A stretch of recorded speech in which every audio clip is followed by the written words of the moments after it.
Good morning everyone, this is ఓమోటో క్యాంప్ పాటిల్ అభిషేక్. అందరికీ రామ్ రామ్, జై శ్రీరామ్. మనమైతే ఇప్పుడు పుణ్యభూమి అయోధ్యలో ఉన్నాము. సో ఇది రామ్ జన్మభూమికి ఎంటర్ కావడానికి నేనైతే ఇప్పుడు ఫస్ట్ హనుమాన్ గడికి వెళ్తున్నాను. ఎందుకంటే అయోధ్యకు వచ్చిన తర్వాత ఫస్ట్ హనుమాన్ గడి ఫస్ట్ దర్శనం చేసుకోవాలి. ఎందుకంటే ఆంజనేయ స్వామి వారే ఇక్కడ క్షేత్రపాలకులు. అందుకోసమని ఫస్ట్ హనుమాన్ గడికి వెళ్తున్నాను. లెట్స్ గో టు హనుమాన్ గడి. సో అయోధ్య సిటీ, అయోధ్య అయోధ్య అయోధ్య, పుణ్యభూమి అయోధ్య, కర్మభూమి అయోధ్య, మన శ్రీ రామచంద్రుల వారి భూమి అయోధ్య. వాళ్ళ పాదంతో ఈ అయోధ్య నగరమే పుణ్యభూమిగా మారిన క్షేత్రం ఇది. సో లెట్స్ గో ఎక్స్ప్లోర్ చేద్దాం అయోధ్య. అయోధ్య ఎలా ఉంది ఏంటిది అనేది నేను చూస్తాను. ఈరోజు డేట్ వచ్చేసి జనవరి 17th, జాన్ 17th రోజున నేను ఇక్కడికి వచ్చాను. చూస్తాను మొత్తము ప్రతి ఒక్కటి. నిన్న నేను చెప్పాను కదా నైట్ అయోధ్య మనం ఎక్స్ప్లోర్ చేద్దాము అని. ఎక్స్ప్లోర్ చేయడానికి బయలుదేరాను.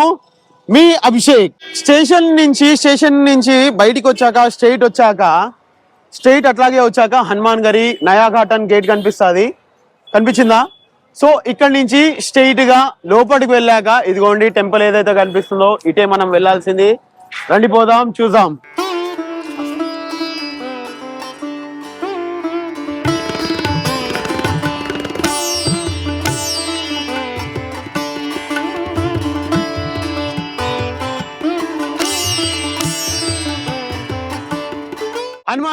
హనుమాన్ గరి అంటే శ్రీరామచంద్ర వారు ఐక్యమయ్యే టైంలో ఆంజనేయ స్వామికి రాజుడు చేసి వెళ్ళినారనమాట. సో అదే ఈ క్షేత్రం. ఆంజనేయ స్వామి ఇక్కడ క్షేత్రపాలకులు. శ్రీరామచంద్రుల వారు ఆంజనేయ స్వామికి ఇక్కడే క్షేత్రపాలకుడిగా ఉండండి అని చెప్పి వెళ్ళిపోయిన ప్లేస్ ఇదే. సో రండి చూద్దాం హనుమాన్ గరి.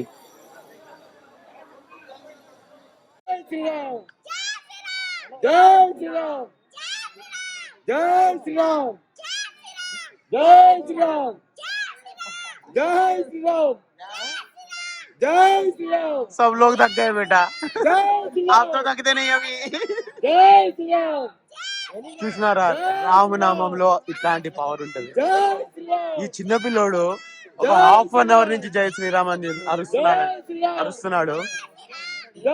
ఆ రామనామంలో ఉన్న ఎనర్జీనే అట్లాంటిది. మనోడు ఎత్తుకున్నాడు. జై శ్రీరామ్.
हनुमान की जय, सियावर रामचंद्र की जय.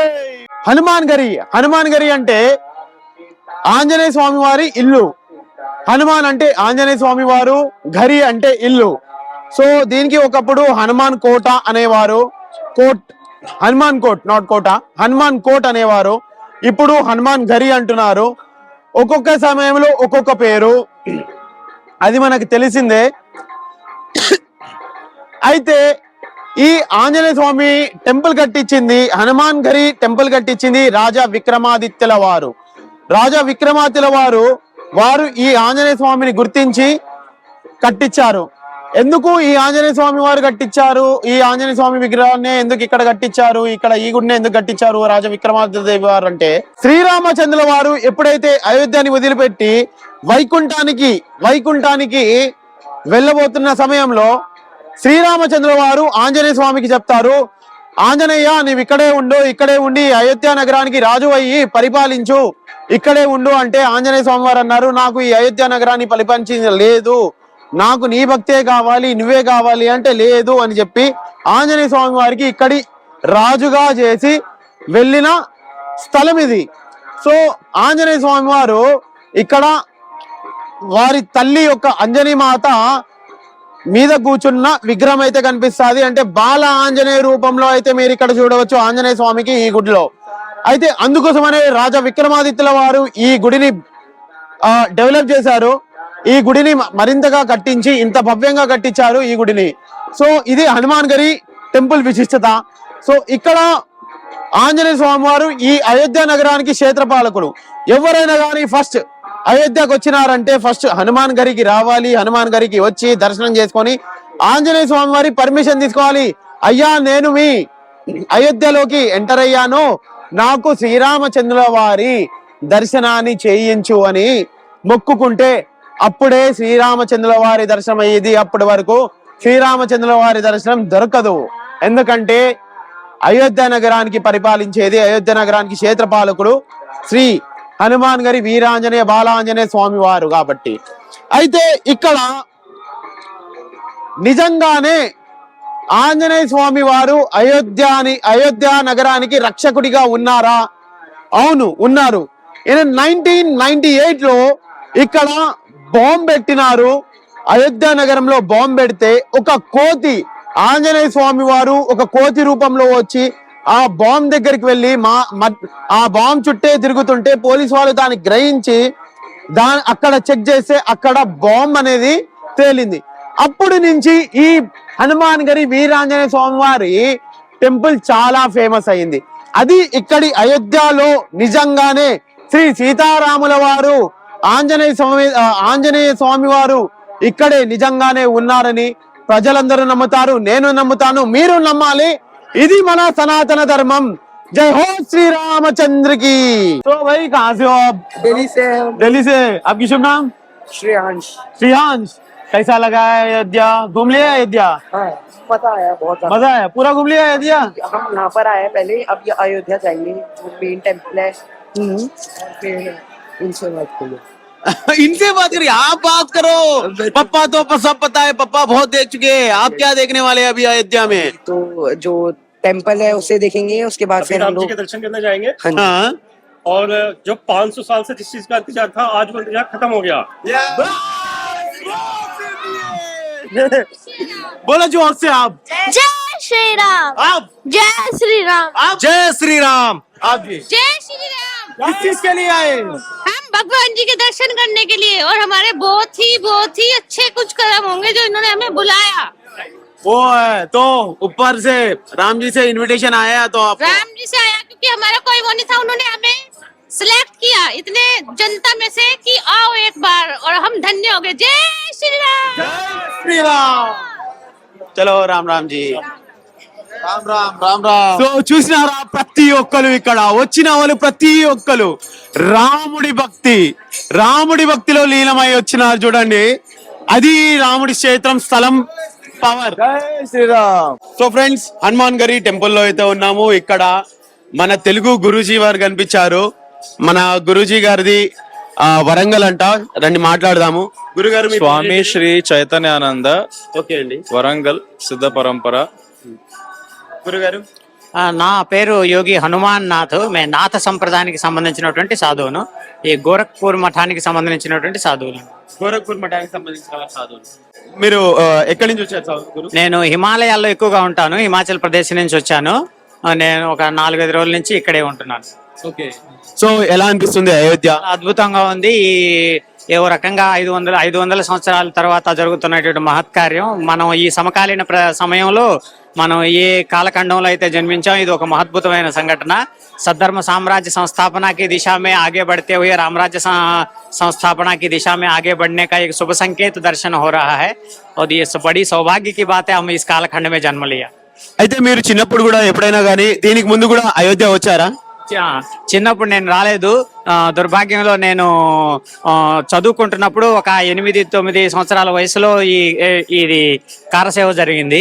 అప్పట్లో నేను 10-11 సంవత్సరాల వయసు వాడిని. అప్పట్లో మేము మా ఫ్రెండ్స్ అంతా కలిసి శపథం చేసుకున్నాము, ఎప్పుడైనా మందిరం అయితే తప్పకుండా ఇక్కడికి వద్దామని. ఈ సౌభాగ్యంగా అది ఇప్పటివరకు నాకు గుర్తుంది. మందిరం నిర్మిస్తే తప్పకుండా మనం వెళ్ళాలి, ఆ రోజు వెళ్ళాలని అప్పట్లో మా ఫ్రెండ్స్ అంతా కూడా శపథం చేసుకునే వాళ్ళం. అది గుర్తొచ్చింది. ఆ తర్వాత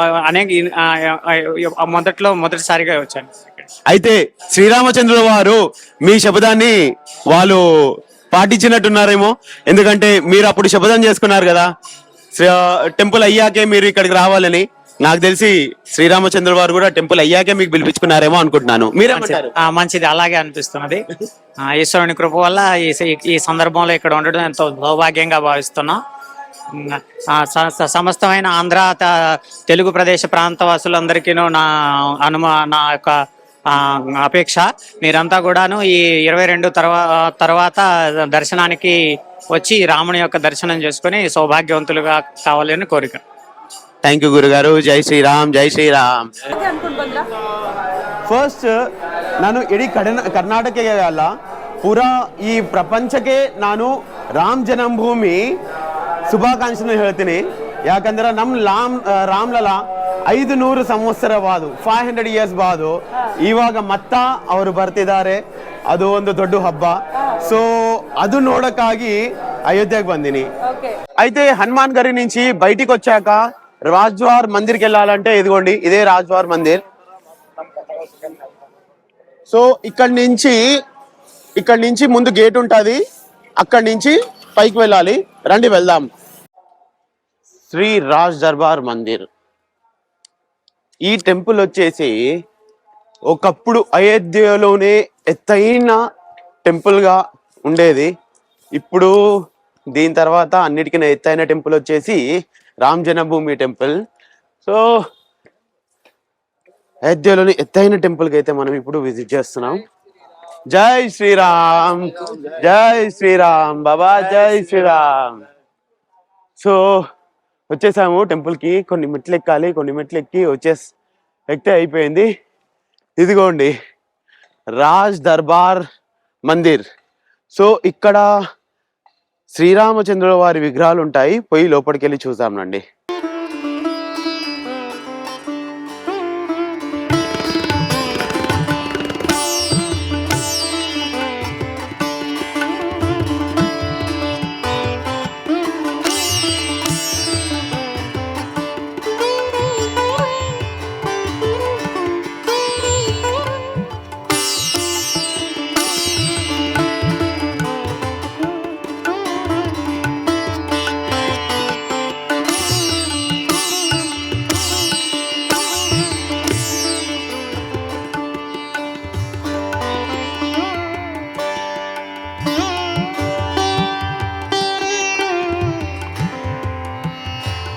రాజ్ దర్బార్ మందిర్లో అయితే ఉన్నామని చెప్పాం కదా. ఇక్కడ గురువు గారు ఉన్నారు, పూజారి గారు ఉన్నారు. పూజారి గారు ఈ టెంపుల్ గురించి చెప్తారు. తర్వాత నేను దీనికి తెలుగులో కూడా చెప్తాను. నేను పూజారి जी ये मंदिर के बारे में कुछ बोल सकते हैं गुरुजी? जी, ये भगवान राम का राज दरबार मंदिर है, श्री राजद्वार मंदिर. ये लगभग 900 साल पुराना मंदिर है. इसको भगवान जब राजा दर्शन हुए थे तो उन्होंने दर्शन नगर जब शहर बसाया था अयोध्या के पास, तो उसी समय इस मंदिर का भी निर्माण कराया था. कभी त्रेता युग में ये पूरा जो इलाका है ये महल होता था और ये महल का द्वार होता था, इसलिए इसका नाम है राजद्वार मंदिर. द्वार पे हनुमान जी थे तो पीछे इसके हनुमानगढ़ी बना है. और यहाँ से जैसे आप पीछे जाएंगे तो दशरथ महल, कनक भवन, राम जन्मभूमि, ये सारी जो महल के अलग अलग हिस्से थे वो अब मंदिरों के रूप में जो बाद में राजा महाराजा हुए उन्होंने मंदिर का निर्माण कराया. यही इसका इतिहास है जी. तो मैं ये भी पढ़ चुका हूँ ये हनुमानगढ़ी का टेम्पल जो है वो राजा विक्रमादित्य जी ने बनवाया बोल के मैं सुना है, वो सही है? हनुमानगढ़ी का जो आप टेम्पल देख रहे हैं, अगर आप इसका स्ट्रक्चर देखेंगे हनुमानगढ़ी का, तो वो टेम्पल नहीं, वो किला दिखेगा। दरअसल होता ये था कि द्वार पे इमली के पेड़ होते थे, अब वो इमली के पेड़ कट चुके हैं। एक पहाड़ी पे हनुमान जी इमली की बगिया में रहते थे, ये है। अब तो सब पेड़ वगैरह कट गए हैं, अभी तो नए सिरे से सब बन गया, तो बिल्कुल सब खत्म हो गया। और आप देखिए हनुमानगढ़ी को, वो थोड़ा ऊंचाई पर है। तो वो अब तो सब दुकानें और ये सब बन गई हैं। अगर आप देखिए वो एक पहाड़ की तरह और टीले पर बैठे हुए हैं। तो ये इतिहास है इसका। और ये द्वार होता था कभी, तो इसी को बाद में राजद्वार मंदिर के रूप में डेवलप कर दिया, जो भी राजा महाराजा हुए उस समय, आज से लगभग 900 साल। राजा विक्रमादित्य ने नए सिरे से अयोध्या बसाई, तो उन्होंने चिन्हित किया। इसके पीछे कहानी ये है कि उनको ये ढूंढना था कि राम जन्मभूमि है कहाँ असली। जब उन्होंने, जब आज से लगभग 1200 साल पुराना इतिहास है उनका, तो उनके साथ एक गाय थी और कहा गया था कि जहाँ वो गाय बैठेगी बस वहीं पर राम जी का होगा जन्म स्थान। तो इससे उन्होंने लोकेट किया अलग अलग जहाँ की ये जन्म स्थान है, ये दशरथ महल है ना। त्रेता युग का कुछ भी आपको नहीं मिलेगा, त्रेता युग का कुछ भी नहीं मिलेगा। जो मिलेंगे सब 1200 साल पुराने के ही इतिहास के मिलेंगे। और अयोध्या की सबसे प्राचीन मंदिरों में ये राजद्वार मंदिर है। इसके स्ट्रक्चर से ये आप देख लेंगे, ठीक है। इसका स्ट्रक्चर लगभग 900 साल पुराना है। बाकी मंदिरों का आप देखेंगे तो 400 से 500 साल पुराने हैं, ठीक है। तो ये इतिहास है। Thank you Guruji, thanks a lot. జై శ్రీరామ్, రాధే రాధే, రామ్ రామ్. మనం ఎక్కడికి వెళ్ళినా కానీ 100% ఇన్ఫర్మేషన్ గ్యాదర్ చేసేదాకా మనం వదిలేదు లేదు, అస్సలు వదలొద్దు మనం. అందుకోసమని ప్రతి దగ్గర తిరిగి అక్కడ ఉన్న వాళ్ళతో మాట్లాడి ఇన్ఫర్మేషన్ గ్యాదర్ చేసి నేను మీకు చెప్తుంది. ఒకప్పుడు ఈ రాజ్ దర్బార్ టెంపుల్ వచ్చేసి 900 ఇయర్స్ బ్యాక్ టెంపుల్. ఇది చూస్తున్నారా, ఈ మెట్లన్నీ ఎక్కేసి వెళ్ళాలి. So 900 years back temple. ఒకప్పుడు రాజ్ దర్బార్ అని పిలిచేవారు దీనికి, ఎందుకంటే ఇక్కడ రాజు మహారాజు వాళ్ళు ఇక్కడే వీటికి డెవలప్ చేసినారు కాబట్టి ఇది అట్లా అని పూజారి వారు అయితే చెప్పినారు. అక్కడ శ్రీరామచంద్రుల వారి, సీతారామచంద్రుల వారి విగ్రహం ఎంత బాగుందంటే చాలా బాగుంది. అబ్బా, చూస్తుంటే కళ్ళు ధరించిపోయినా నాకైతే. దశరథ మహల్ అంటారు దీనికి. ఇప్పుడైతే లోపలికి వెళ్ళబోతున్నాము దశరథ మహల్ లోకి. ఈ దశరథ మహల్ అంటే ఏంటిది, ఎలా ఉంటది, ఇక్కడ ఏముంది, ఏం తెలుసుకోవచ్చు, శ్రీరామచంద్రుల వారిది ఏం చూడొచ్చు అనేది మనం లోపల తెలుసుకుందాము. రండి లోపలికి వెళ్దాం.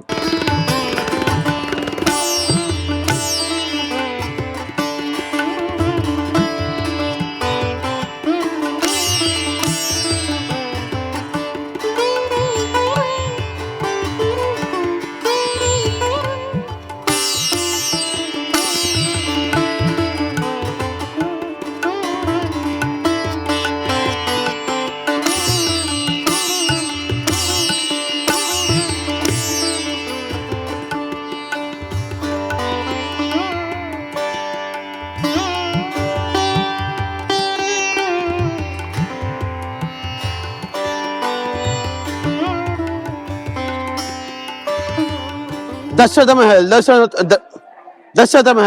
మహల్ లోపలికి వచ్చిన తర్వాత చూడండి, ఇది దశరథ మహల్.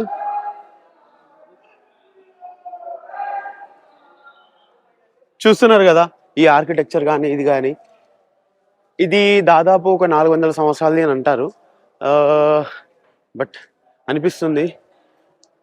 చూస్తున్నారు కదా ఎంత బాగుందో. ఇక్కడ సీతారామచంద్రుల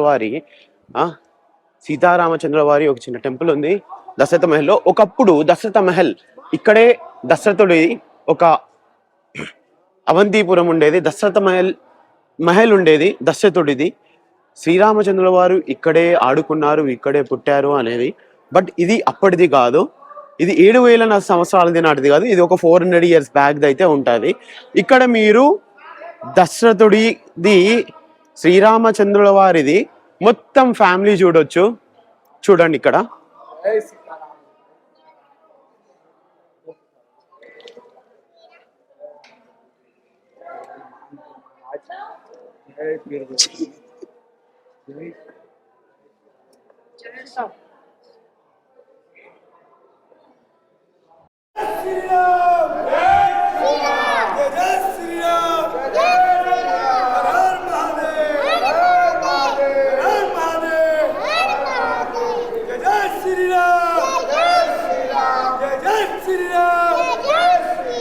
చూసారు కదా దశరథ మహల్ ఎలా ఉంది గాయస్.